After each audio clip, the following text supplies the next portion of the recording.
से आने वाली 7 तारीख को आपको एक फैसला करना है। अगर आपने सही फैसला किया तो 5 साल तक आपको पछताना नहीं पड़ेगा। एक दिन का आपका गलत फैसला 5 साल आपको पछताना पड़ेगा। मेरी आप तमाम से अपील है कि आने वाली 7 तारीख को माफ कीजिएगा, आने वाली 3 तारीख को आपके उम्मीदवार MIM पार्टी के उम्मीदवार जनाब इस्लाम साहब, जिनका चुनाव निशान पतंग है, पतंग वाले चुनाव निशान के सामने वाला बटन दबा करके बैरिस्टर सऊदी ओवैसी साहब के हाथों को मजबूत करिए, अपने आप को मजबूत करिए। बहुत बहुत शुक्रिया।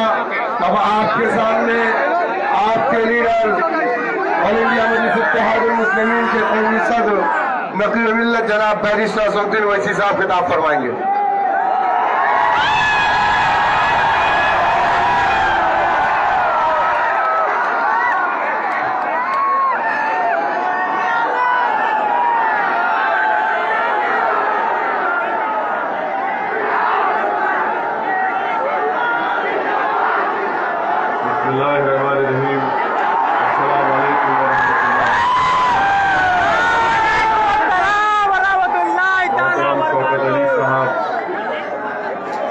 सदर उत्तर प्रदेश मजलिस इत्तेहादुल मुस्लिमीन जनाब मोहम्मद इस्लाम साहब, प्रत्याशी मजलिस इत्तेहादुल मुस्लिमीन, जिनका निशान पतंग का निशान है, और मंच पर बैठे हुए जन अधिकार पार्टी के तमाम जिम्मेदारान, मेरी इज्जतदार माँ और बहनों, बुजुर्गों, भाइयों, नौजवान साथियों, आप तमाम का बेहद शुक्रिया कि आपने अपना कीमती वक्त निकालकर आज की इस मीटिंग में शिरकत की। मैं आपसे माजरत चाहता हूँ कि हमको आने में यहाँ पर देरी इसलिए हुई क्योंकि हमारे हेलीकॉप्टर को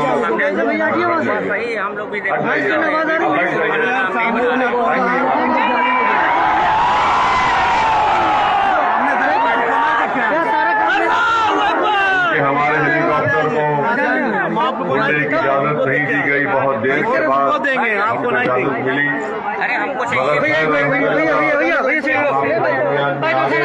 आना जाना बार बार कर रहे पब्लिक पार्टी वाले। आप तमाम लोग सुबह अपने घर से निकलकर मतदान करिए, अपने वोट का इस्तेमाल करिए और भागीदारी परिवर्तन मोर्चा, जिसमें मजलिस, जन अधिकार पार्टी और दीगर 4 पार्टियां हैं, उनको आप मजबूत करिए। असदुद्दीन ओवैसी हिस्सेदारी की लड़ाई आपके लिए लड़ रहा है। मैं आपको बताना चाह रहा हूं कि भारत की राजनीति में हो या उत्तर प्रदेश की राजनीति हो, हमको अपना हिस्सा लेना है, हमको अपना जायज मुकाम को हासिल करना है। और हम नाइंसाफी के साथ हम और आप और सब गरीब जनता जो मजलूम और पिछड़े समाज से है, अल्पसंख्यक समाज से है, हम खामोश नहीं बैठ सकते।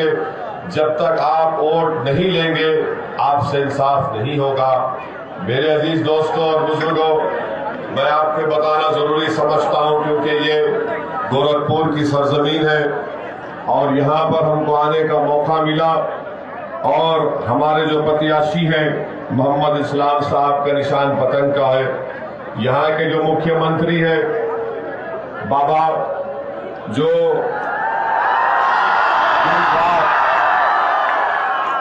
मुख्यमंत्री की जबान से 24 घंटे में शायद कम से कम 100 मरतबा निकलता होगा मुगल, ईद, मुहर्रम, कब्रस्तान। अगर आप जाकर, हाँ ट्रिपल तलाक, माफ करना माहौल पर ट्रिपल तलाक भी बोलते हैं, मगर अगर उनसे जाकर आप पूछेंगे रोजगार, शिक्षा, अस्पताल, ऑक्सीजन, गंगा पर बहने वाली लाशें, तो बाबा बोलेंगे ये कैसा सवाल हमसे कर दिया। मेरे अजीज दोस्तों और बुजुर्गों, हम आपको बताना चाहते हैं तो उत्तर प्रदेश के जनता से 5 साल में बीजेपी की सरकार ने उनका बहुत बड़ा नुकसान किया। युवाओं को बेरोजगारी उनका मुकद्दर बनाकर रख दिया। आज गरीब पिस रहा है। आज गरीब घरों में कीमतें इतनी बढ़ने की वजह से पेट्रोल और डीजल की कीमतें आसमान को छू रही हैं। तो योगी और मोदी की सरकार कहती है कि हमने आपको 600 रुपए का राशन फ्री में दिया। मैं आपको बता रहा हूं कि एक हाथ से 600 रुपए का राशन देते हैं और दूसरे हाथ से हमारी माँ और बहनों से कहते हैं कि 1400 रुपए का गैस का सिलेंडर भी खरीद लीजिए। हमको यहां पर वो कहावत याद आई कि गुड़ दिखाकर ईंट मारना। दिखाते गुड़ है और ईंट मारते हैं योगी और बाबा। तो मेरे अजीज दोस्तों और बुजुर्गों, आपको ये बताना जरूरी समझते हैं कि बीजेपी की सरकार और खास तौर से प्रधानमंत्री की गलतियों की वजह से, उनकी नाअहली की वजह से और उनकी आंख बंद कर देने की वजह से कोविड में 19 लाख बच्चे पूरे भारत में यतीम हो चुके हैं। ये टाइम्स ऑफ इंडिया अखबार की रिपोर्ट है। 19 लाख बच्चे अपने माँ बाप को खो दिए। अब मैं उन माँ बाप के, उनके माँ बाप, उन बच्चों के दादा दादी से, उनके नाना नानी से, उनके चचा से, उनके मामू से पूछना चाहता हूं, क्या यह बात सच नहीं है कि अगर देश के प्रधानमंत्री नरेंद्र मोदी सही वक्त पर वैक्सीन का ऑर्डर दे देते और देश के गरीबों को, जनता को पहले वैक्सीन लग जाती, तो आज ये 19 लाख बच्चे अपने माँ बाप से महरूम नहीं होते। ये फैसला आपको करना है, क्योंकि आज हम तमाम के घर में अपनी अपनी औलाद है। अगर आज वो जिंदा है, अपने अतराफ में माँ बाप के हैं, तो आप सोचिए कि जिनके पास, जिन्होंने अपनी माँ बाप को खो दिया, उनका क्या होगा। मेरे अजीज दोस्तों और बुजुर्गों, फिर आप ये भी जानते हैं कि कीमतों का तो हम जिक्र कर दिया आपसे। ये आज आप इतनी बड़ी तादाद में जो आप लोग यहाँ पर आए, आपको यहाँ पर देखकर हमको यकीन हो चुका है कि आप तौहीद की शमा को जलाए रखेंगे इंशाअल्लाह। हमको यकीन हो चुका है कि आप लोकतंत्र की, जमहूरियत की, सेक्युलरिज्म की इंशाअल्लाह उस शमा को जलाए रखेंगे और फिर विविधता की शमा को आप जलाए रखेंगे, क्योंकि आज लोग हमारे मुल्क में इन शमाओं को बुझाना चाहते हैं। फिरका परस्ती के नाम पर, नफरत के नाम पर। असदुद्दीन ओवैसी आपसे कहने आया है कि आप याद रखिए हमारी इस बात को, वोट देना, मतदान देना ये आपकी जिम्मेदारी है, मगर मेरी इस बात को याद रखो मेरी माँ और बहनों, कि आज अगर कोई ये सोचता है कि मुझे बीजेपी को हराना है, तो क्या मैं सपा को वोट दे दूं या बसपा को या कांग्रेस को वोट दे दूं। मैं आपको एक फिक्र देकर जा रहा हूं और आप फैसला कर लीजिए। आपके पास आपके नौजवान बेटा और बेटी होगी, मासूम बच्चे होंगे। उसकी हकीकत यह है कि अगर बच्चा होगा या बेटा होगा या बेटी होगी, तो उसके माँ बाप के पास इतने पैसे नहीं है कि उसको अच्छा खाना खिला सके। ये मैं बात कर रहा हूं अल्पसंख्यक समाज मुसलमानों की। वो मासूम बेटा और बेटी होगी तो उसके माँ बाप उसको स्कूल में डालते हैं थोड़े दिन, और स्कूल से इसलिए निकाल लेते हैं कि उनको फीस देने के पैसे नहीं है या स्कूल दूर है। फिर वो जब बच्चा बड़ा होता है तो वो देखता है कि जैसे मेरे पिताजी के पास एक फिक्स तनख्वाह की नौकरी नहीं थी, वो वैसे ही उसकी जवानी गुजर जाती है। फिर जब वो आगे बढ़ता है तो क्या देखता है कि उससे कम पढ़ी लिखी उसकी बहन है उसके घर में जो शिक्षा हासिल नहीं कर सकी। और जब वो आगे बढ़ता है, उम्र में आगे बढ़ता है, तो क्या देखता है कि उसकी मौत फॉरवर्ड क्लास आला जात के लोगों से 6 साल पहले उसकी मौत हो जाती। आपको बता रहा हूं, मेरी इस बात को याद रखो। आप यकीनन आप और हम मिलकर बीजेपी को हराएंगे। मगर ये बताओ कि मेरे बच्चे अगर स्कूल में नहीं पढ़ेंगे, सबसे कम पढ़े लिखे हैं, मेरी बेटियां सबसे कम पढ़ी लिखी हैं पूरे उत्तर प्रदेश में, मेरे बेटी और बेटा सबसे कम ग्रेजुएट है 3%। अगर सबसे कम जमीन किसके पास उत्तर प्रदेश में, उस समाज का नाम मुसलमान है। जो सबसे ज्यादा बेरोजगार है, उस समाज का नाम अल्पसंख्यक समाज के मुसलमान है। जो सबसे ज्यादा गरीब है, वो मुसलमान है। जिनके इलाकों में, बस्तियों में, गांव में सबसे कम बैंक है, वो मुसलमानों है। जिसको कम लोन मिलता बैंकों से, वो मुसलमान है। अब आप बताओ, आप किसको वोट देंगे फिर? मेरे अजीज दोस्तों और बुजुर्गों, मैं आपको बता रहा हूं, आपको समझाने के लिए कि आप या तो मतदान करिए हालत मजबूरी में या हालत मजबूती में। अगर मजबूरी में करना है तो याद रखिए, ये मुकद्दर हमारी औलाद का, हमारे नस्लों का हो जाएगा। कभी स्कूल नहीं मिलेगा, शिक्षा नहीं मिलेगी, बैंक नहीं मिलेगा, नौकरी नहीं मिलेगी और ये तमाम जमीन नहीं मिलेगी। अगर हालत मजबूती में वोट देना है तो मैं आपको कह रहा हूं कि इन तमाम चीजों को हासिल करने के लिए, बताएंगे रोजगार को हासिल करने के लिए, शिक्षा को हासिल करने के लिए, अस्पताल को हासिल करने के लिए, अपने इलाकों में बैंक को कायम करने के लिए जो दीगर समाजों को मिलता है, ये हालत मजबूरी या मजबूती में आपको वोट देना है। मैं आपसे अपील करने आया हूं कि हालत मजबूरी में वोट मत दीजिए, मजबूती के लिए वोट दीजिए, मजबूती के लिए वोट दीजिए। मजबूरी की हालत में वोट देंगे, अगर आप मजबूरी की हालत में वोट देंगे, सुनिए हमारी बात को। अरे जिंदा है, जिंदा रहेंगे, हमारी बात सुनो। गोली चलाने वाले थकेंगे नहीं, मगर हम जिंदा ही रहेंगे। इसीलिए हम आपसे अपील करने आए कि आप जब 3 तारीख को वोट डालेंगे तो आप इस बात को याद रखिए कि मैं मजबूरी में वोट दे रहा हूं या मजबूती के लिए वोट दे रहा हूं। आप किसके लिए वोट देंगे? ये हमारे मजबूरी में तो नहीं देंगे ना। किसके लिए वोट देंगे? मजबूरी में देंगे, मजबूती के लिए देंगे। जब मजबूती के लिए देंगे तो डर निकाल दो। जब मजबूती के लिए देंगे तो बीजेपी का, योगी का, मोदी का, अखिलेश का, सबका डर निकाल दो। क्योंकि जब आप इतना यहां पर हमको यह आश्वासन और वादा कर रहे हैं कि हम मजबूती के लिए वोट देंगे, तो मजबूती का तकाजा यह कि पहले अपने फैसलों में मजबूती पैदा करो। जब आपके फैसलों में मजबूती पैदा हो जाएगी और जब आप अपने लिए वोट देंगे, से एक बात बताओ, क्या उत्तर प्रदेश में सिर्फ मुस्लिम समाज है? क्या उत्तर प्रदेश में अल्पसंख्यक समाज में छोड़कर क्या पिछड़ा समाज नहीं है, अति पिछड़ा समाज नहीं है, दलित नहीं है? क्या वो आपकी तरह सोचते हैं? वो तो मजबूती के लिए वोट देते हैं और आपको डराया गया बीजेपी बीजेपी कहकर। बीजेपी अगर जीत रही है तो आपकी वजह से नहीं जीत रही है।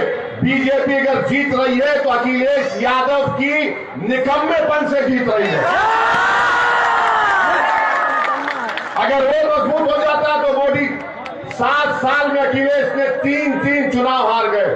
2014 आपको कहा गया, इब्लीस के एजेंट आकर आपको बोल दिए, क्या बोले आपको कि भाजपा को हराना है, तो आपने कहा चलो अखिलेश को या बसपा को वोट देते हैं।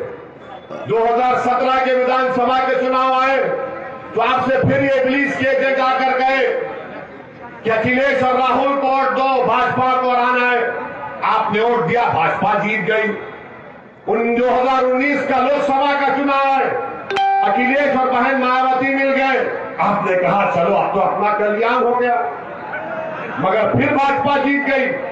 आपके वोट की अहमियत नहीं है। हम जब ये बात करते हैं तो सच्ची है, कड़वी नजर आती है। लोग हमारी सच्चाई को मानकर भी हमसे पूछते हैं कि फिर क्या करें। मैं कह रहा हूं कि मजबूरी नहीं, मजबूती के लिए वोट का इस्तेमाल करो, मतदान करो अपनी मजबूती के लिए, तभी जाकर उत्तर प्रदेश मजबूत होगा, भारत मजबूत होगा। अगर एक समाज जो भारत का इतना बड़ा हिस्सा है, अगर उसके बच्चे स्कूल के बाहर रहेंगे, वो गरीबी में रहेंगे, उनके ग्रेजुएट खाली 3% होंगे, बेरोजगारी उनका मुकद्दर बन जाएगा, तो ना यूपी ताकतवर बनेगा, न भारत ताकतवर बनेगा, न भारत एक सुपर पावर बनेगा। भारत को सुपर पावर बनाना है, यूपी को और ऊंचा लेकर जाना है, तो आपको मजबूती के साथ फैसला लेना पड़ेगा। आपने डर डर कर फैसले लिए मजबूरी की हालत में, अब मजबूरी की हालत में मत लीजिए। एक विकल्प और मुतबादिल आपके दरमियान में है। आज आपके दरमियान में बाबू सिंह कुशवाहा और ओवैसी है। हमने अपने दिलों को मिला लिया, ये फैसला कर लिया कि हमारी कामयाबी की मंजिल है, अगर एक नाकाम होता है तो सबकी नाकामी है। जब ओवैसी और कुशवाहा अपने दिलों को मिला लिए, मैं आपसे अपील कर रहा हूं कि आप भी हमारा साथ दीजिए।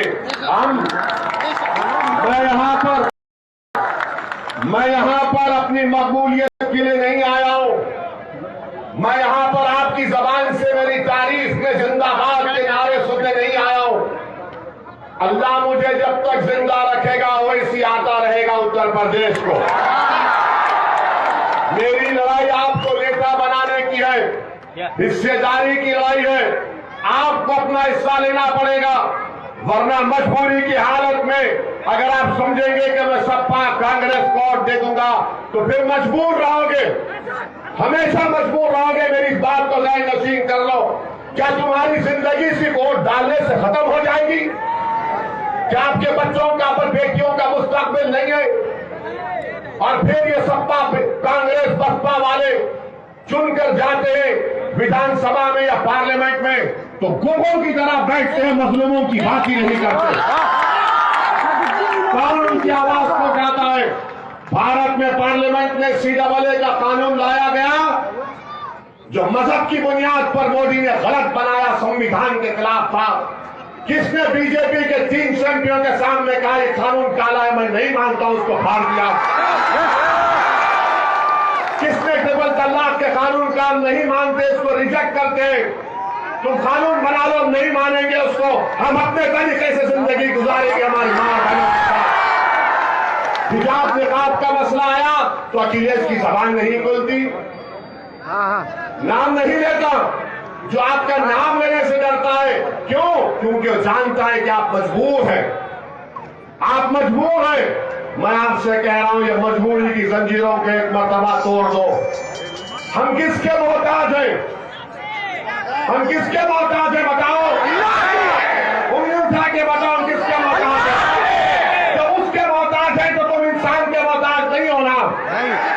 तो फिर मजबूती से फैसला लो। याद रखो, तुमने उंगली तो उठा दी, वो देख लिया, अब इसी उंगली को दबाना पड़ेगा पतन के निशान पर इंशाअल्लाह। और याद रखिए, आखिर में ये बाबा के बारे में बोलना चाहेंगे? नहीं बोलेंगे? तुम नहीं बोलेंगे? वो भी आए थे हमारे शहर को, वो 1 साल पहले हमारे शहर को आए थे, कुछ उखाड़ नहीं पाए। हमारे क्षेत्र में 3 घंटे फिरे गाड़ी में, कुछ नहीं उखाड़े। म्युनिसिपल का इलेक्शन था, जहां जाते हमारा नाम लेते, इनको कोई मर्द नजर ही नहीं आया था। तो खैर 4 घंटे हमारे हैदराबाद में फिरे, जहां जहां गए वहां बीजेपी हार से गई। तो हम किसी का कर्जा बाकी नहीं रखते। आप समझिए एक बात को, क्या आपके पास पूरे उत्तर प्रदेश में सांड का मसला नहीं है ना? भैंस गाय का भी मसला है ना? मोदी जी को 5 साल के बाद याद आया। देश के प्रधानमंत्री कह रहे हैं कि 10 मार्च के बाद मैं इसका हल निकालूंगा। देश के प्रधानमंत्री, आपने युवाओं को नौकरी नहीं दी, तो जिसके पास ग्रेजुएट है, डिप्लोमा सर्टिफिकेट है, पीएचडी है, देश का प्रधानमंत्री कह रहे हैं कि एक सब डिग्री को बाजू रखो, गोबर लो और उसके पैसे कमाओ। आप बताइए। तो बाबा बोले कि देश का प्रधानमंत्री नहीं, मेरे उनके लिए बादशाह सलामत है। तो ये वजीर है। तो बाबा ने कहा मैं उससे बढ़ के बोलता हूं। क्या कहा बाबा ने? जिसके पास सांड होगा मैं उसको महाना 900 रुपये दूंगा। और आप सोचिए कितनी गंदी बात कि एक विकलांग को 1000 रुपये पेंशन मिलता है और योगी कह रहे हैं कि सांड के लिए 900 रुपये। क्या ये इंसान से मोहब्बत है? तो आप सब लोग सब होते हैं। 3 मार्च को आप दुआ भी करिए, मेहनत भी करिए और सबको बताइए कि ये हमारी मजबूती की लड़ाई है। पतंग के निशान पर बटन दबाइए। आपका बेहद शुक्रिया। अस्सलाम वालेकुम व रहमतुल्लाहि व बरकातहू।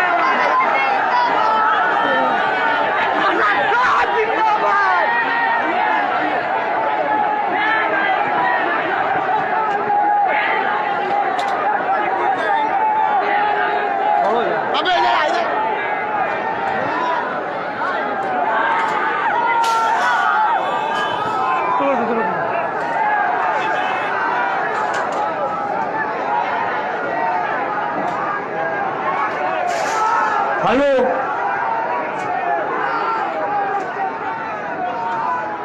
साथियों, आप लोग शांति बनाए रखें।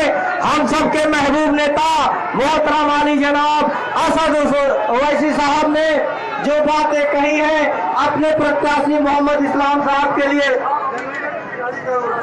आप अपने लीडर को जाने के लिए रास्ता साफ करें भाई। आप अपने लीडर के लिए, महबूब लीडर के लिए रास्ता साफ करिए। साथियों, ये आपका लीडर है, आप रास्ता साफ करिए। ये आप अपने लीडर का रास्ता साफ करिए। साथियों, आप अपने लीडर का रास्ता साफ करिए।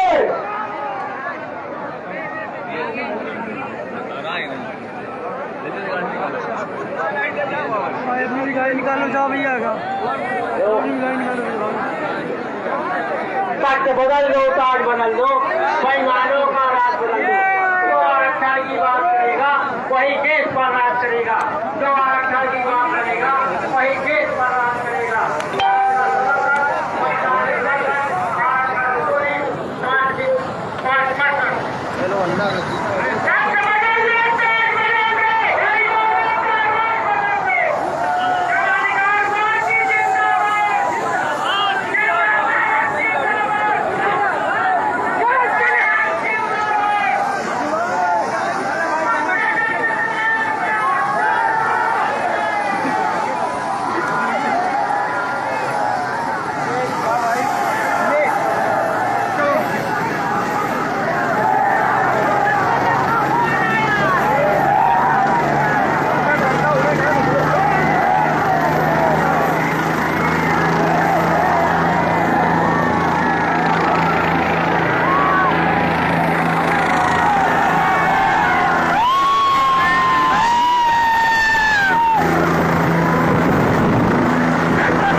आप सभी लोगों से अलविदा देता हूँ। हमारे जनाब बरिस्टर सुद्दीन साहब अब यहाँ से रवाना हो गए हैं। पब्लिक का हुजूम बहुत ज़्यादा था।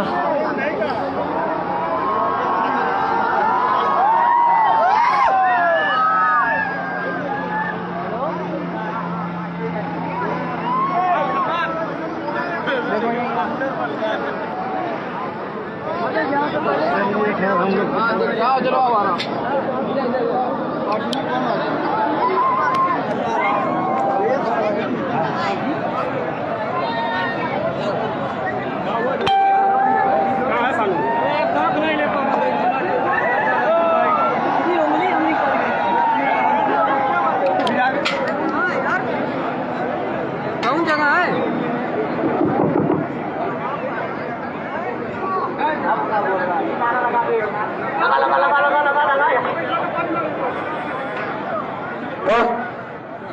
अजी मुड़ गई गाड़ी।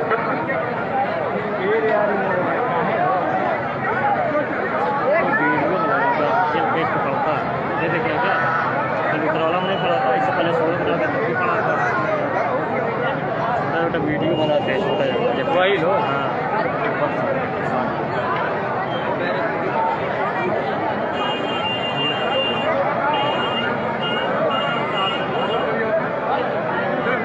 चले भाई चलो।